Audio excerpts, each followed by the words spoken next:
The following is a presentation of the Mat Talk Podcast Network.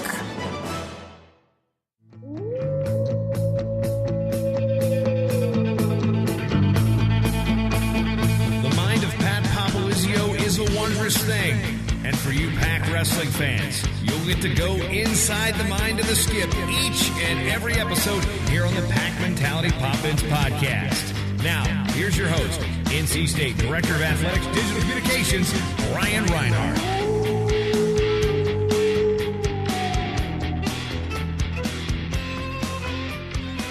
Back in the saddle again with a brand new episode of the Pac Mentality Pop-Ins podcast. I'm your host, NC State Director of Athletics Digital Communications, Brian Reinhardt.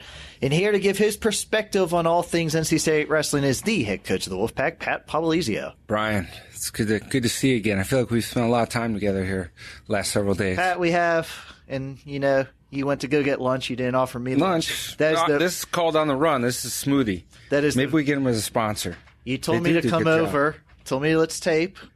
I had to get something in me. Yeah, that's true. Went right from practice. I tell the guys, 30 minutes, you got to put something in your body. It's been about 2 hours. Well, I ate yesterday, so I guess I'm skipping a meal today, but we're all good. I mean, you look lean, though. Let's get right into this episode. All the listeners know they should already be subscribed to the only podcast in D1 wrestling hosted by a school, so find us on all those podcasting platforms. But good weekend of action for NC State. 2 duels, 2 different arenas, 2 Wolfpack team victories. NC State improved to 11-2 in duels on the season with a 20-10 win over Brown, followed up the very next day with a 26-10 win over West Virginia. Pat, this is the second time in a matter of weeks you guys have had back-to-back weigh-ins. How was it handled this time around? It was good. This was part of the scheduling. Guys did a really good job of keeping their weight in check, and you know, this time of season, that's what we were looking for, is to condition guys with their bodies, and you know, more of a routine. And I think we did a really good job of that this past weekend. So it showed in the way they competed. The duel against Brown was the first ever for NC State at the PNC Arena, which is home to the men's basketball team and the Carolina Hurricanes. What did you and the team think about wrestling at that big venue? It was great. I think it was definitely different for us and similar to the kind of arena we're going to compete at the NCAA tournament. And, you know, I love Reynolds. To me, that's probably the best wrestling venue. I'm obviously biased to it, but I think it is really one of the best wrestling venues in the country. It's loud. It's right there on top of the mat. But every now and then it's good to change it up so guys aren't in a normal routine. And, you know, that's kind of what we're going to see when we go to the NCAA tournament. You're going to be in a bigger arena. It's going to be set up like that.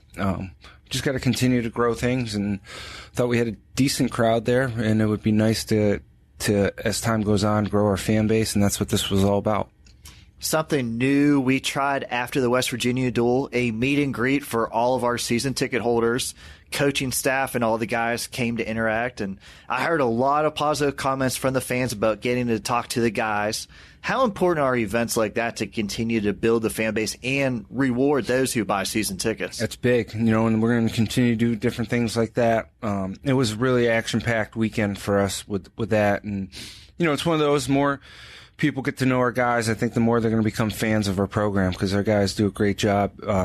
They got great personality and good quality kids all together. So once people get to know what these guys are about, it's easy to jump on board with them. I do have to apologize, though. This weekend was brutal on me. I think I did hit the flu. So I had to bail out of there pretty quick, and I wish I could have spent a little more time. But I got some good sleep, and I'm almost back to normal. It took 24 hours, but I'm feeling better now. That's important. I know you were worried about that. I could tell. You had to battle through a little adversity. You know, we thought you just had. We thought you had other things to get to. Yeah, so. Right. I was recovering. Just I don't know. Now I feel a lot better.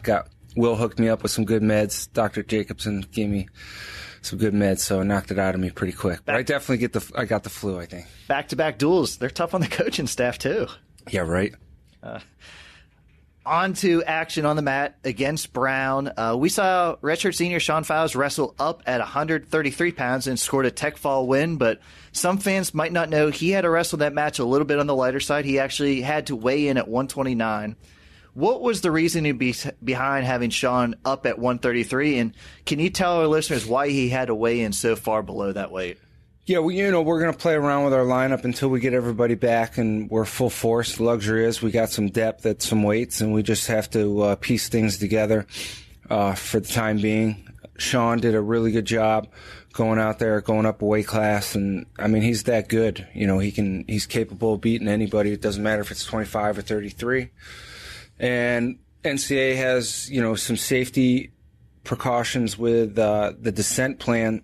And it's good. I think for where we're at with the sport now, guys have done a really good job keeping their weight in check. But, you got to follow the weight descent plan. And if you want to be back down in a week or two, you can't weigh in too high.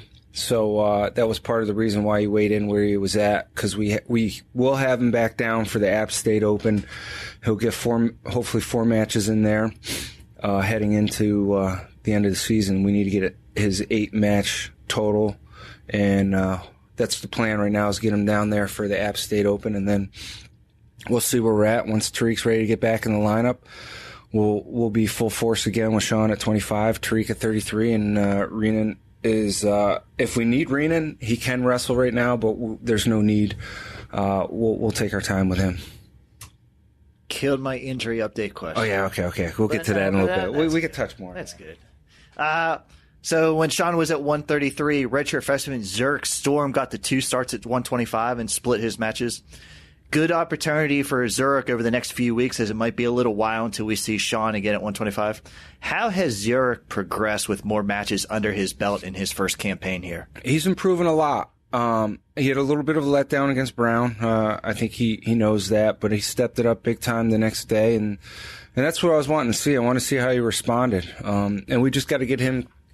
He's a freshman in our lineup, and we want to see consistency out of him. But he's tough, hard-nosed, hard-working kid, great, smart.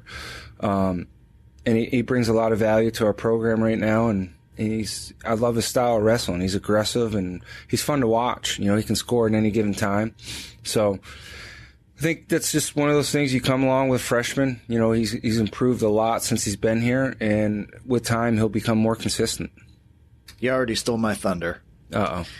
Can you provide updates on Tariq and Nick and how they're progressing? So both guys are working out and training right now. It's different training until they're 100%.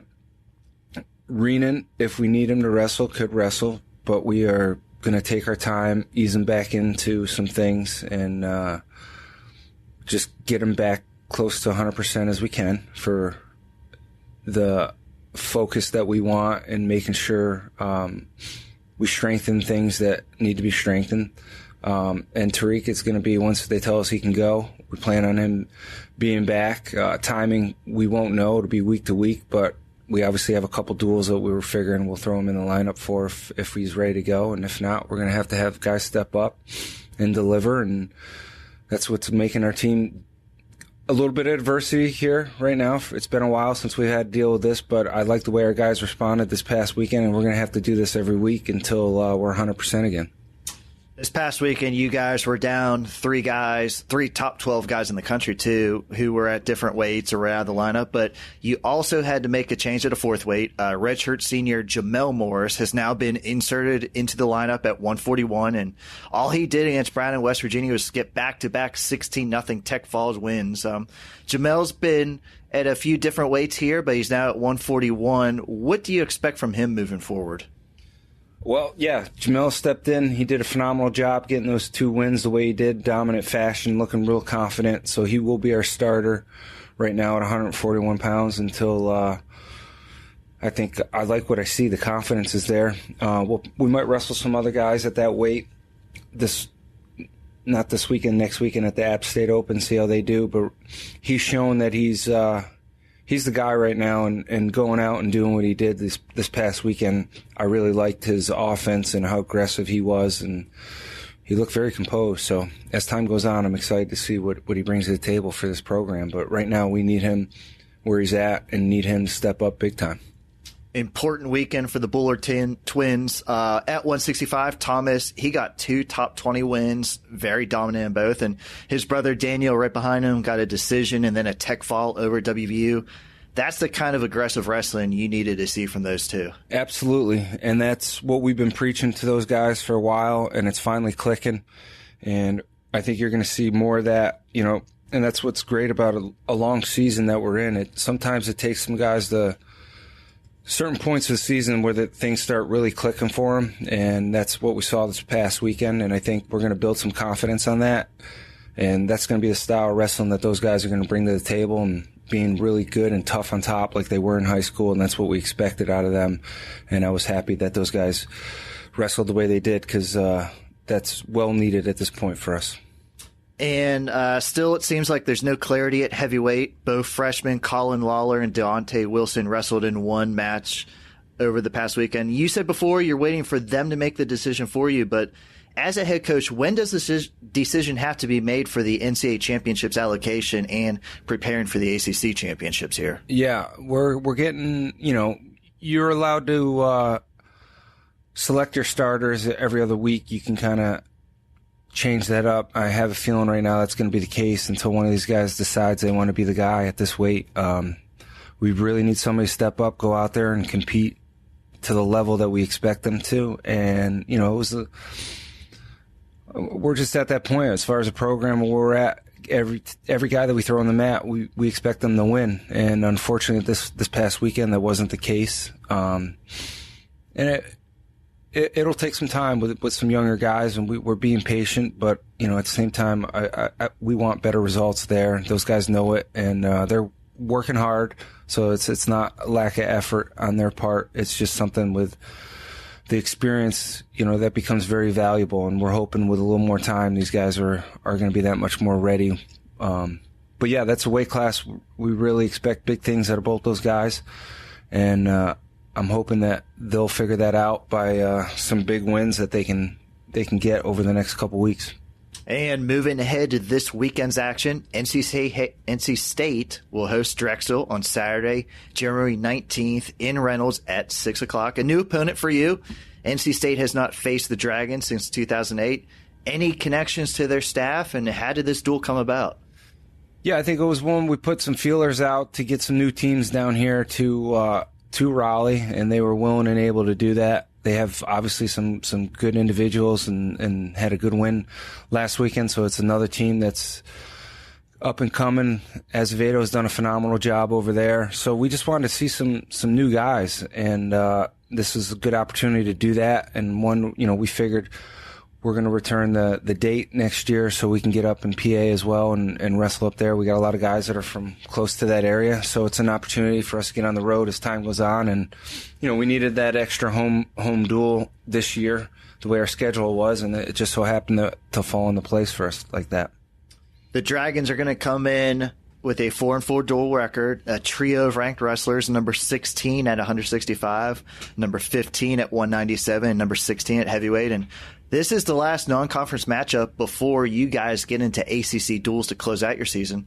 How important is it for the team to go out against Drexel and continue to build confidence going into conference action? Absolutely. You think you hit it on the head. They got 3 ranked guys right now, and we're without 2 starters. So you look on paper right now, there's 5 matchups that are going to be real competitive. I'm sure there's going to be others, but as far as the rankings go, those are matches that they're probably going to be favored in, so we know what we're going to be in for. We're going to need guys to step up this coming weekend. Guys are well aware of that, so I'm excited to see how we respond, and we'll carry that momentum into the ACC dual meets, and hopefully week to week we'll see where we're at with getting other guys back in our lineup. Kind of putting you on the spot here, and this isn't to criticize, just want to get your opinion, not just because of what happened this past weekend, but it seems like there's a little controversy, hands to the face call, refs are calling it. I know it probably went against you down in Florida. What are your thoughts, since it has been a point of emphasis for officials this season? Yeah, it's got to be consistent, and that's the hardest thing right now. one ref calls it this way, another ref calls it that way. One ref doesn't call it early in the match, but because it happened 2 or 3 times, he decides to call it. So it's just one of those that, if we're going to call it, let's call it every second that it happens. And if we're not going to do that, then let these guys wrestle. So it's frustrating. And I think it's even harder on people that are becoming fans of the sport, watching it, to understand what's going on. And just the more basic we can keep scoring, I think the better it will be to grow our sport. And to me, that kind of really involves a ref to dictate the outcome of matches. And I think that was the case what you saw this past weekend. You really haven't come over the scores table this year to challenge some of these calls. You used to come over, visit, challenge the referees a little bit, but you're really staying in that bench area this year. We still have a couple duels left, so. Okay. And we can get into a whole discussion about a lot of NCAA rules and such, but I'll get you out of there on this. A couple of top 20 wins got Thomas Bullard booked as a guest on this week's podcast. I chickened out on having both Bullard twins at the same time because I admit I can't tell them apart. Now you have to be honest, and I heard their opinion on this. Can you tell Thomas and Daniel apart after 3 years? Only time I can tell them apart is when one has a black eye, or when they're down to weight. Other than that, they get me every time. It's very challenging to tell them apart because a lot of times they're wearing the same thing. But I can. When Thomas is down the weight, I can see a total difference between Thomas and Daniel. But when they're close to weight, they're tough for me. But I do know now. I have a little secret. I won't tell them how I can tell them apart. But I got it. Got it figured out. Thomas did tell us he thought you at least tried telling them apart, so he was appreciative of that. Yeah, when they're looking right at me, I can tell them apart. But if I get a side view or they're like behind, it's not happening. Okay. Well, they've been here 3 years. You still got 2 more. So 2 more. I'll get it figured out. Give me some time. Pat, great having you on. Sorry I ruined your lunch plans, but a great next couple of weeks of Wolfpack home action, starting with Drexel this Saturday at 6 in Reynolds. Good luck to you and the guys. Appreciate it. And looking forward to getting everybody in Reynolds.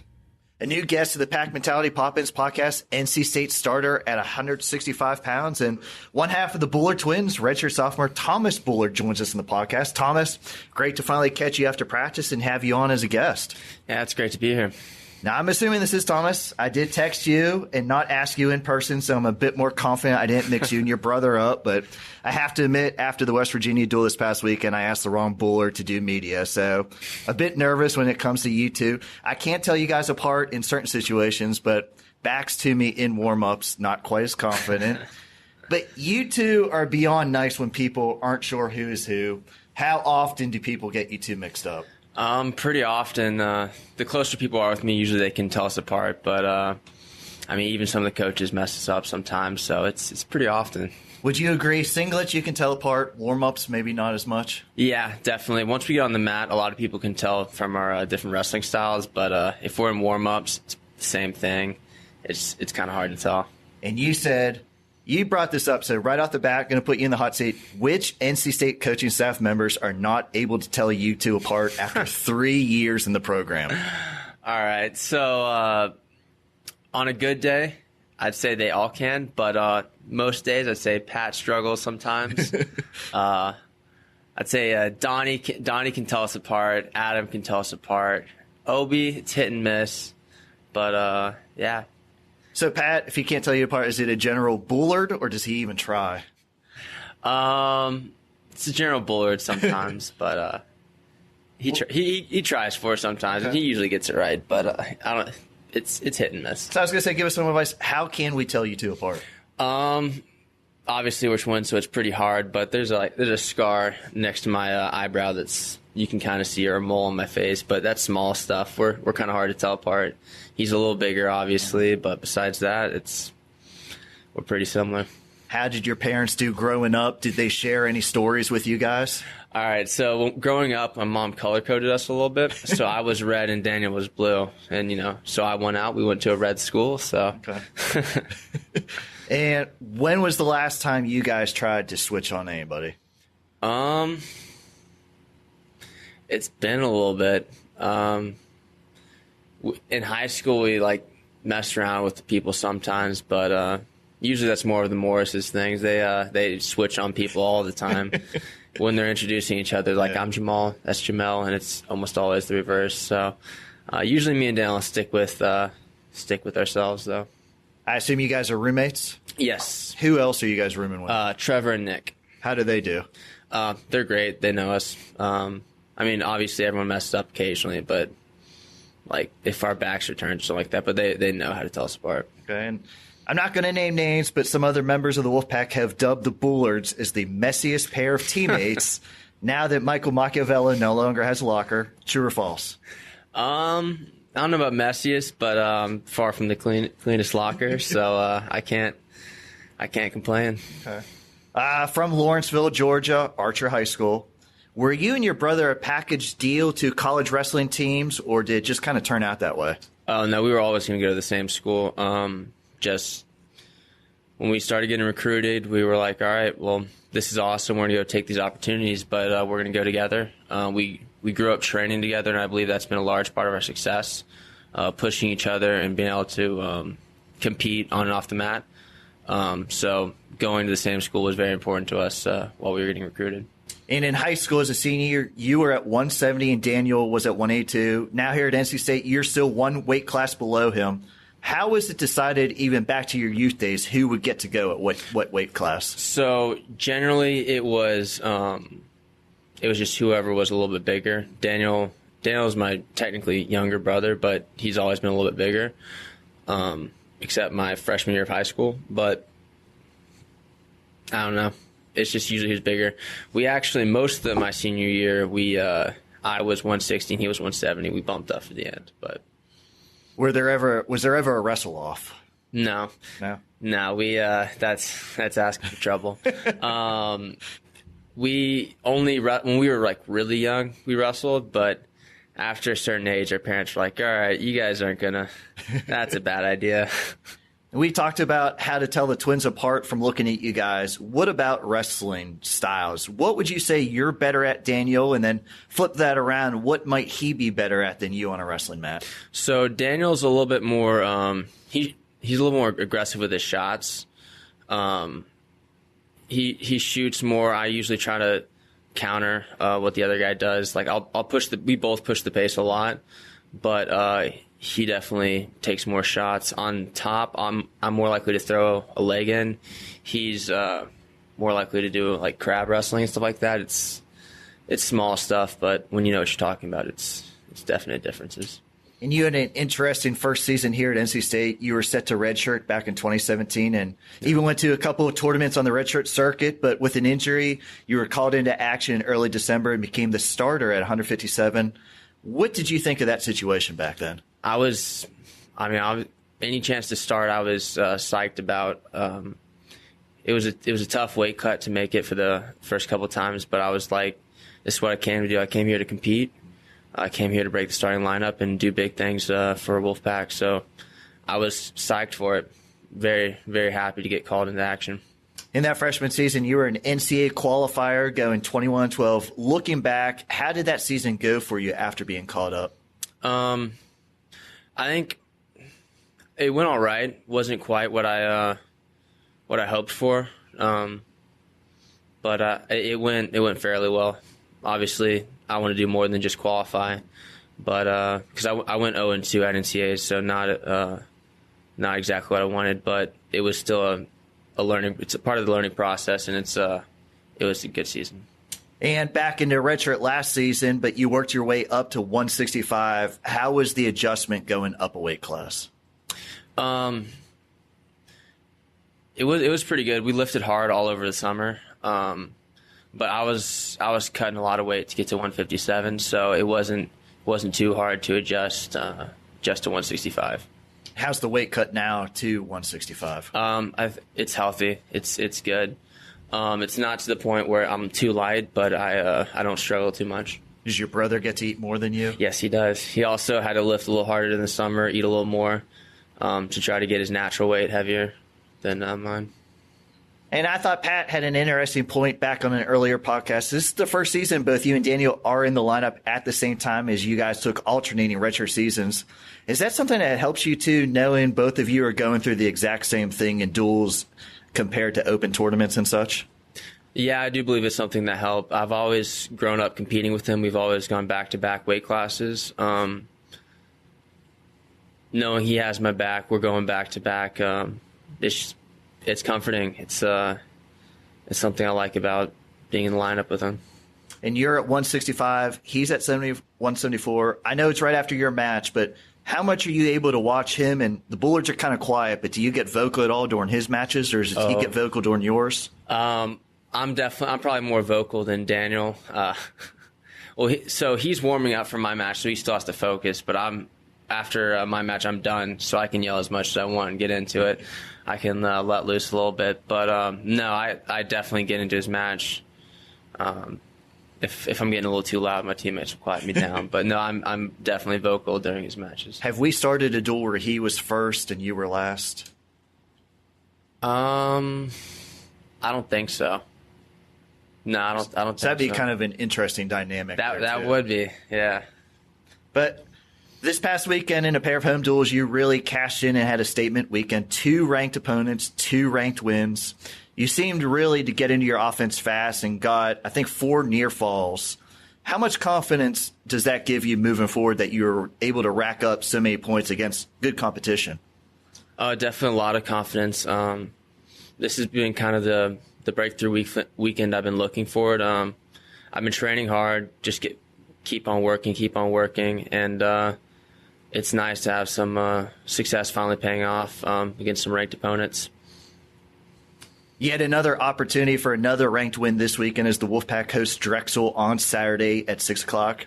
You're slated to face number 16, Jarrell, a junior who's 14-4.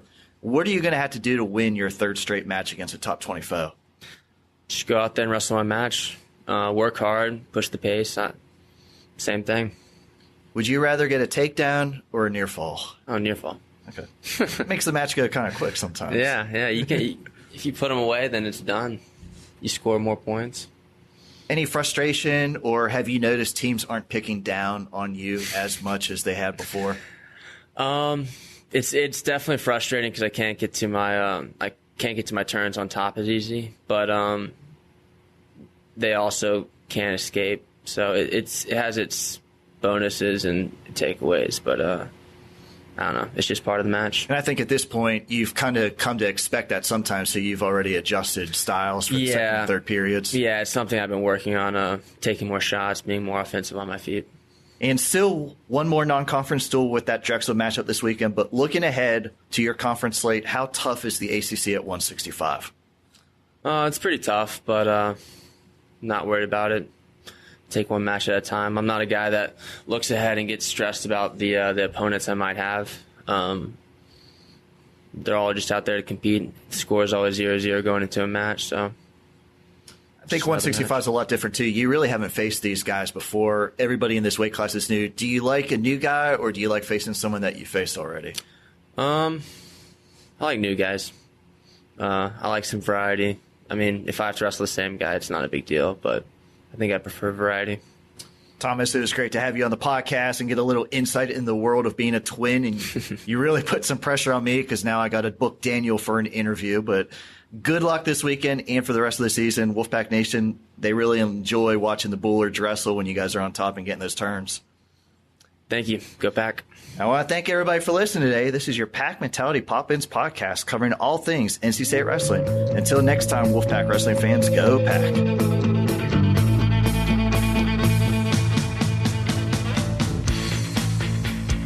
Mentality Pop-Ins podcast is produced by the Mat Talk Podcast Network. For more wrestling podcasts, go to mattalkonline.com.